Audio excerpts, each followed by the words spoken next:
Afternoon class. तो आज chemical reaction है इक्वेशंस का तीसरा लेक्चर है। आज क्लास 10 सीबीएसई। तो तीसरा लेक्चर में आज हम सीखते हैं कि टाइप्स ऑफ रिएक्शन। जो हमें टाइप्स ऑफ रिएक्शन देखना है तो वो कितने टाइप्स के रिएक्शन होते हैं केमिकल इक्वेशन में। तो उसमें क्या क्या होते हैं देखो। पहले क्या होता है, पहला होता है कॉम्बिनेशन रिएक्शन, कॉम्बिनेशन रिएक्शन है ना। दूसरा होता है डीकम्पोजिशन रिएक्शन, पोजिशन रिएक्शन, ठीक है, दो है ना। तीसरा क्या होता है, तीसरा होता है आपका प्रेसिपिटेशन रिएक्शन, प्रेसिपिटेशन रिएक्शन ना, प्रेसिपिटेशन रिएक्शन हो गया। तो डिस्प्लेसमेंट रिएक्शन, डिस्प्लेसमेंट रिएक्शन है ना। डिस्प्लेसमेंट रिएक्शन तो एक और होता है आपका double displacement reaction, double displacement reaction, double displacement reaction. तो देखो बच्चों, इसमें और भी टाइप्स के, इसमें फर्दर टाइप्स के और भी रिएक्शंस होते हैं। ऐसा नहीं है कि ये 5 टाइप्स का ही रिएक्शन है। जैसे डिस्प्लेसमेंट देखा जाए तो डिस्प्लेसमेंट का ही डबल डिस्प्लेसमेंट एक रूप है। डिस्प्लेसमेंट को आप सब्स्टिट्यूशन रिएक्शन भी बोल सकते हैं, कोई दिक्कत नहीं है, सब्स्टिट्यूशन भी इसको बोल सकते हैं। तो देखो अब एक एक करके पढ़ते हैं। पहले देख लेते हैं समझने के लिए, पहले हम इसको कैसे समझते हैं। तो देखो कॉम्बिनेशन रिएक्शन को समझने के लिए क्या करना है कि दो आपके एलिमेंट या दो सब्सटेंस ए और बी, दो केमिकल ए और बी मिले हैं, उससे एक प्रोडक्ट बना है ना। दोनों मिलके एक प्रोडक्ट बनाए हैं तो उसको क्या बोलेंगे, कॉम्बिनेशन रिएक्शन, ठीक है। दो प्रोडक्ट, दो रिएक्टेंट मिलके एक प्रोडक्ट बनाया है, दोनों मिलके एक ही प्रोडक्ट बना है तो उसको बोलेंगे कॉम्बिनेशन रिएक्शन, ठीक है। तो अभी इसका एग्जांपल भी आगे देखेंगे। डीकम्पोजिशन रिएक्शन है तो डीकम्पोजिशन मतलब ये मिल के बना है तो कॉम्बिनेशन। अब डीकम्पोजिशन मतलब कि ये एक कोई था, कोई भी सब्सटेंस था, वो टूट गया दो में, मतलब ए बी था, ये टूट गया ए में और बी में। तो NaCl था, जैसे जैसे आपको क्या था, NaCl था, तो ये टूटा किस में, Na में और Cl में, ठीक है। तो NaCl बन गया। जैसे कंबस्टन रिएक्शन है, ठीक है, इसको combustion reaction exothermic endothermic reaction भी आता है, इसमें देखेंगे उसको। जैसे CH4 + O2 ना, इसको क्या बोलते हैं कि जो हमारा मेथेन गैस होती है उसको, नहीं sorry combustion reaction, simply combustion reaction है। CH + O2 कर देगा CO2 और H2O बन जाएगा, ठीक है। तो ये हो गया आपका कंबस्टन रिएक्शन, ठीक है। अब न्यूट्रलाइजेशन रिएक्शन मतलब कि एक एसिड था एक बेस था। देखो ये HCl क्या होता है, एसिड, और NaOH क्या होता है, बेस। ये दोनों मिलेंगे तो एक दूसरे को क्या कर देंगे, न्यूट्रलाइज कर देंगे। क्या बनेगा, H2O बनेगा न्यूट्रल नेचर, साल्ट बनेगा न्यूट्रल नेचर, H2O और NaCl बनेंगे, मतलब एक दूसरे के प्रभाव को क्या कर देंगे, खत्म कर देंगे। तो इसको क्या बोलेंगे, न्यूट्रलाइजेशन रिएक्शन। HCl NaOH एक दूसरे का प्रभाव खत्म कर देंगे, इसलिए इसको बोलेंगे न्यूट्रलाइजेशन रिएक्शन। अब देखो displacement reaction, last displacement reaction. Precipitation भी देखेंगे बाद में। देखो AgNO3 था और NaCl था ना, तो देखो Ag क्या कर दिया, Na को डिस्प्लेस कर दिया, है ना। तो AgCl बन गया और NaNO3 के पास आ गया तो NaNO3 बन गया, तो डबल डिस्प्लेसमेंट हो गया। एक होता तो सिंगल डिस्प्लेसमेंट होता, दो हो गया तो डबल डिस्प्लेसमेंट। दो तत्व इधर मतलब अदला बदली हो गई ना, ये इसके पास है, इसके पास आ गया ना, तो इसको क्या बोलेंगे, डबल डिस्प्लेसमेंट या डिस्प्लेसमेंट रिएक्शन। तो चलिए ठीक है, आप लोग अभी प्रीवियस क्लास में देख लिए थे कि किसी रिएक्शन को कैसे हम बैलेंस करते हैं, ठीक है। ये तो देख ही लिए थे आप लोग। आप लोग को और कोई क्वेरी हो, कोई कुछ पूछना हो कि कैसे बैलेंस करेंगे रिएक्शन को, तो आप लोग कमेंट कर देना, मैं फिर से बता दूंगा। तो चलो ठीक है, आज देखते हैं types of chemical reactions, types of chemical reactions. तो देखो उसको तो हम समझ लिए थे, आई थिंक ये आप लोग को समझ में आ गया होगा अच्छे से, जो मैं समझाया हूँ। ये 5 टाइप्स के रिएक्शन किस तरह से होते हैं, कैसे टूट के क्या बनता है, तो इसको हम अब थ्योरेटिकल पढ़ते हैं। तो देखो कॉम्बिनेशन रिएक्शन क्या है, सिंपली, ठीक है। कॉम्बिनेशन रिएक्शन सिंपली क्या है, जैसे कि X है एक और एक Y है, ये दोनों रिएक्टेंट है, आपस में जुड़े और बना क्या लिए, X और Y, ठीक है। एक्स वाई बना लिए, दो रिएक्टेंट थे उससे एक प्रोडक्ट बना, तो इसको बोलेंगे combination reaction. Means the reaction in which two or more reactant combine to form single product. Single product बन गया, इसको बोलेंगे कॉम्बिनेशन रिएक्शन। जैसे एग्जांपल में देख लो, बर्निंग ऑफ कोल, है ना, बर्निंग ऑफ कोल मतलब कार्बन था सॉलिड फॉर्म में प्लस ऑक्सीजन गैसेस फॉर्म में, अब मिलके क्या बना, CO2। ठीक है, तो बर्निंग ऑफ कोल, तो ये क्या है, कॉम्बिनेशन रिएक्शन, कार्बन और ऑक्सीजन मिला तो क्या बनाया, CO2। अब फॉर्मेशन ऑफ वाटर, देखो 2H2 प्लस O2 मिला तो क्या बनाया, 2H2O, मतलब 2H2 था और O2 मिला तो बना हमारा क्या, जल ही जीवन है, H2O बना। ठीक है, तो ये क्या है, कॉम्बिनेशन रिएक्शन। जैसे क्विकलाइम होता है, क्विकलाइम जानते हो आप लोग, क्विकलाइम CaO। ठीक है, क्विकलाइम क्या होता है, CaO। तो देखो अभी नाम बताता हूँ, उसका नाम याद कर लेना आप लोग। तो देखो CaO, इसको क्या बोलते हैं, क्विकलाइम।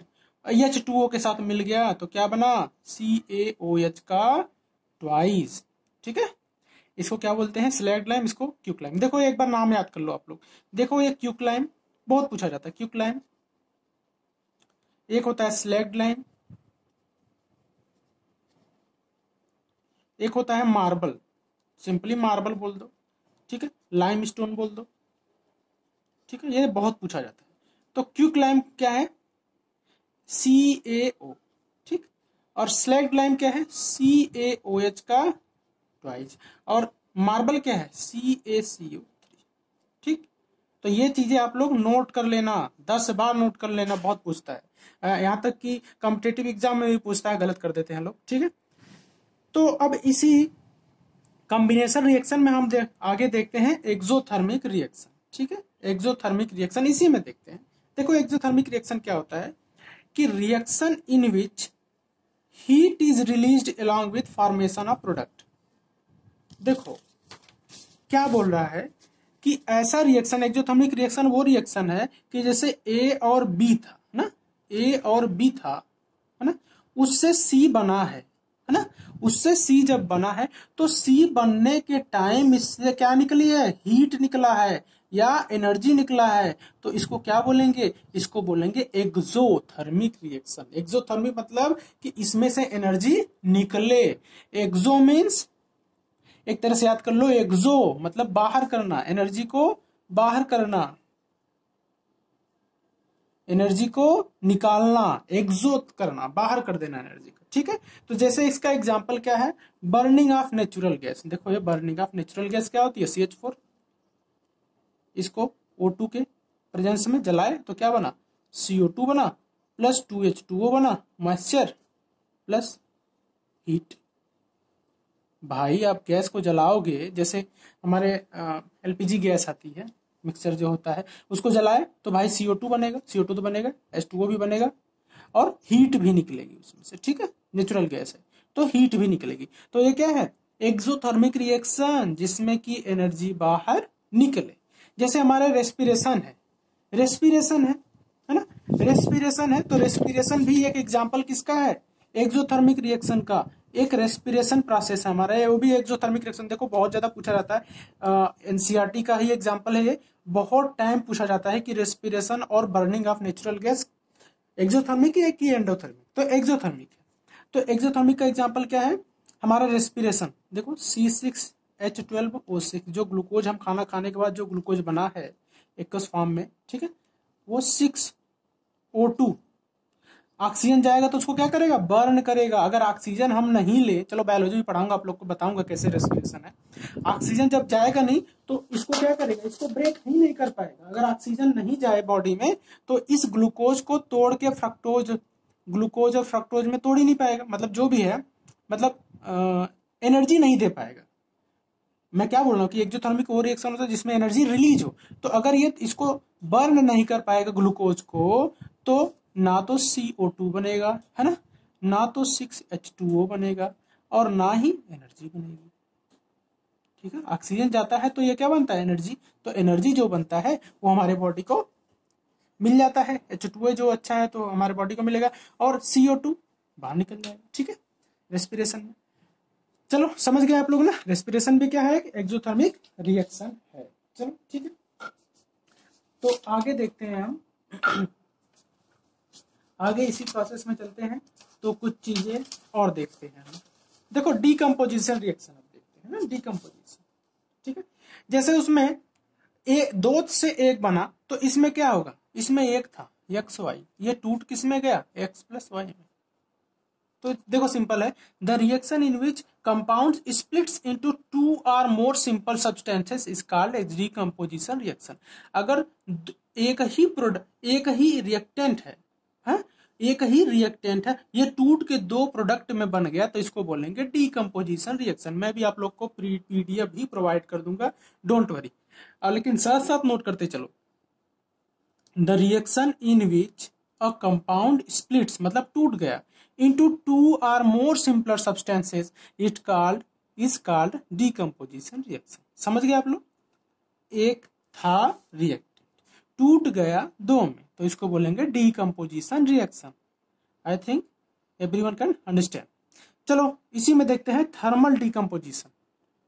थर्मल मतलब what is meaning of thermal? Thermal means, देखो सिंपली थर्मल मीन्स होता है heat. Thermal means heat, temperature. तो वो डीकम्पोजिशन रिएक्शन जो टेम्परेचर को देने से हो, जो हीट को देने से हो, उसको बोलेंगे थर्मल। देखो when decomposition is carried out by heating, जब हीट दिया जाए तो जो डीकम्पोजिशन रिएक्शन बोल रहा होगा उसको बोलेंगे थर्मल डीकम्पोजिशन रिएक्शन। जैसे मैंने FeSO4 का एग्जांपल ले लिया, 2FeSO4 को हीट दिया फेरस सल्फेट को, तो Fe2O3 फेरिक ऑक्साइड और SO2 और SO3 में ये टूट गया। आई थिंक ये मैं आप लोग को बता चुका हूं ना, ये एग्जांपल आपको बता चुका हूं कि 2FeSO4 था, इसको हीट दे दिए तो ये टूट गया, तीन प्रोडक्ट में टूट गया। तो हीट जब दिया तो इसको क्या बोलेंगे, थर्मल डीकम्पोजिशन रिएक्शन। ये देखो आपको पूछ भी देता है कि किस टाइप का रिएक्शन, तो डीकम्पोजिशन या थर्मल डीकम्पोजिशन।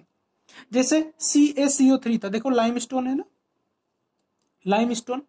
ठीक है, लाइमस्टोन देखो मैं क्या क्या बताया था, CaO, क्यूकलाइम है ना, CaOH ट्वाइस, स्लैग्ड लाइम और CaCO3 लाइम स्टोन। याद कर लो, यही याद कर लो, बाद में मत सोचो कि बाद में याद करेंगे, बाद में याद करते रह जाओगे, नहीं याद होगा। ठीक है, चलो अब चलते हैं इलेक्ट्रोलिटिक डीकम्पोजिशन रिएक्शन। इसी डीकम्पोजिशन रिएक्शन का ही एक फॉर्म है। तो क्या होगा कि when decomposition is carried out by passing electricity, तो जब डीकम्पोजिशन रिएक्शन इलेक्ट्रिसिटी पास करने से हो। ठीक है, जैसे एक ही तरीका है कि अगर किसी को बोलो भाई H2O पी लो, ठीक है, और किसी को बोल दो चलो ठीक है H2O में से आप ऑक्सीजन निकाल दो और हाइड्रोजन निकाल दो ना, H2O है ना, तो इसमें से क्या करो आप कि H2 अलग कर दो और O2 अलग कर दो, बड़ा मुश्किल है भाई। तो ये किस तरह से अलग कर सकते हैं, ओनली जब H2O में हम इलेक्ट्रिसिटी पास करेंगे। ठीक है, तो इस तरह का कुछ अपरेटस रहेगा। देखो ऑक्सीजन यहाँ पे है ना, यहाँ पे हाइड्रोजन गैस सेपरेट होगा, क्या इस तरह से किए, एक इस जग टाइप का ले लिया, जार टाइप का टेस्ट ट्यूब लिया, उसमें ग्रेफाइट का रॉड ले लिया, ठीक है, और 6 वोल्ट की बैटरी से कनेक्ट कर दिए, कैथोड एनोड ना, यहाँ स्विच लगा दिए। अब जब सप्लाई देंगे तो क्या होगा, देखो रबर स्टॉपर लगा दिए ना, और इसमें वाटर पानी भी भर दिए ना, पानी तो रहना ही चाहिए। तो जब इलेक्ट्रिसिटी प्रोवाइड करेंगे ना, तो जो H2O है उसमें से H2 अलग हो जाएगा और O2 अलग हो जाएगा। तो एक ही मेथड है कि H2O में से H2 और O2 को अलग करना है, तो इलेक्ट्रिसिटी प्रोवाइड कर दो दो प्लेट के बीच में और पानी उसमें भर दो। तो इस तरीका है क्या, उसको अलग अलग H2 और O2 कर देंगे। ठीक है, ब्राइन ऑफ वाटर भी पढ़ेंगे इसके बाद। चलो अब एक और है फोटोलिटिक डीकम्पोजिशन। फोटो मतलब जहां पे लाइट हो। अभी तक तो क्या देखे हम कि डीकम्पोजिशन रिएक्शन का जो टाइप्स है, थर्मल जब हीट चाहिए था, इलेक्ट्रोलिटिक जब इलेक्ट्रिक चाहिए था। अब फोटोलिटिक डीकम्पोजिशन मतलब जब हम लाइट देके किसी चीज को डीकम्पोज करे, डीकम्पोजिशन करे, when decomposition is carried out in presence of sunlight. तो जब हम सनलाइट देते हैं तो जो डीकम्पोजिशन रिएक्शन होता है उसको बोलते हैं फोटोलिटिक डीकम्पोजिशन रिएक्शन। देखो अब देखो दो ये रिएक्शन है ना, AgCl है ना, अब सनलाइट दिए, फोटोलिटिक हो गया कि नहीं, सनलाइट दिए तो अब क्या बना है Ag प्लस Cl2। देखो रिएक्शन नहीं सही है तो 2 यहां लगा दो, 2 यहां लगा दो, समझ गए ना। तो 2AgCl सनलाइट के प्रेजेंस में 2Ag अलग और Cl2 अलग। ऐसे ही 2AgBr है तो सनलाइट दी है तो 2Ag प्लस Br2। ठीक है, तो एवब reaction is used in black and white photography. तो देखो अब पूछा जाता है एग्जाम में कि ब्लैक एंड व्हाइट फोटोग्राफी में यूज होने वाले रिएक्शन लिखो, और वो किस टाइप के रिएक्शन है, तो बोलोगे आप कौन सा रिएक्शन, फोटोलिटिक डिकम्पोजिशन रिएक्शन। तो ये क्या है, फोटोलिटिक डिकम्पोजिशन रिएक्शन। ठीक है, फोटोलिटिक डिकम्पोजिशन रिएक्शन। चलो तो आगे हम देख लेते हैं एंडोथर्मिक रिएक्शन। तो देखो एंडोथर्मिक रिएक्शन क्या होता है, सिंपली कि एंडोथर्मिक रिएक्शन वो रिएक्शन होता है जब क्या है, जैसे हीट रिलीज हो रही थी एक्सोथर्मिक में, तो एंडोथर्मिक में क्या होगा कि हीट एब्जॉर्ब होगी। ठीक है, ध्यान से, हीट क्या होगी, एब्जॉर्ब होगी। तो क्या होगा, the reaction which required energy in form of heat, light, electricity to break reactants called endothermic reactions. तो वो रिएक्शन जिसको स्टार्ट करने के लिए या प्रोडक्ट तोड़ने के लिए, जोड़ने के लिए अगर हमें एनर्जी की जरूरत पड़े, एनर्जी उसको देना पड़े तब वो रिएक्शन हो, तो उस रिएक्शन को बोलेंगे एंडोथर्मिक रिएक्शन। ठीक है, समझ गए आप लोग आई थिंक। ठीक है, जैसे यही एग्जांपल देख लो कि इसको जब हम सनलाइट दिए, इसको हम जब सनलाइट दे रहे हैं, जैसे 2AgBr है ना, इसको हम सनलाइट दे रहे हैं, है ना, तो जब सनलाइट दे रहे हैं तो ये 2Ag और Br2 में चेंज हो रहा है, तो ये भी क्या हो गया, एक एंडोथर्मिक रिएक्शन ही हो गया। या जैसे ये यही देख लो, है ना, एंडोथर्मिक में अगर CaCO3 था हमारा, है ना, इसको जब हम हीट दिए हैं, जब एनर्जी दिए हैं, तो CaO और किस में चेंज हुआ है, CO2 में। तो ये भी क्या है, एक एंडोथर्मिक रिएक्शन। तो याद कर लेना, 2 एंडोथर्मिक रिएक्शन का एग्जाम्पल पीछे भी मैं आप लोग को ये बता दिया हूं। ठीक है, तो चलो आगे चलते हैं फिर। ठीक है, आई थिंक आप लोग को ये समझ में तो अच्छे से आया ही होगा। तो नेक्स्ट क्लास में आगे चलते हैं। Thank you.